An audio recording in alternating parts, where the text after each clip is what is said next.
Hi friends, ఈరోజు మనము మామిడి తాండ్రని ఎలా తయారు చేయాలో చూద్దాం. ముందుగా మామిడి పళ్ళను తీసుకొని వాటిని గుజ్జు తీసి ఇలా మెత్తగా చేయాలి.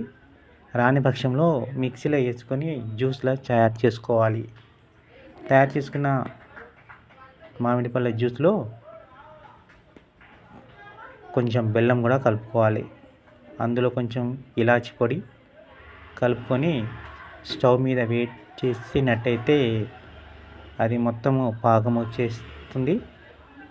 వాటిలో కొంచెం ఇలాచి దంచి వేస్తే స్మెల్ కూడా బాగుంటుంది. అలా బాగా మరిగించడం వల్ల పాకం వచ్చేసి మనకు మామిడి తాండ్ర తయారు చేసుకోవడానికి వీలుగా ఉంటుంది. ఫస్ట్ గిన్నెలో కొంచెం నూనె రుద్దుకోవాలి, ఈజీగా రావడానికి అవి. తర్వాత తయారైన వేడివేడి పాయసాన్ని, పాకం ఇచ్చిన పాయసాన్ని ఇలా గిన్నెలో పోసుకున్నట్టయితే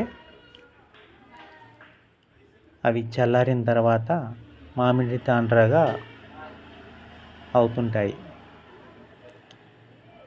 కాస్త ఇవి ఎండలో పెట్టినట్టయితే ఇంకా గట్టిపడి మనకు ఈ ఫోటోలో చూసినట్టు ఈ విధంగా మనకు మామిడి తాండ్ర రెడీ అయిపోతుంది.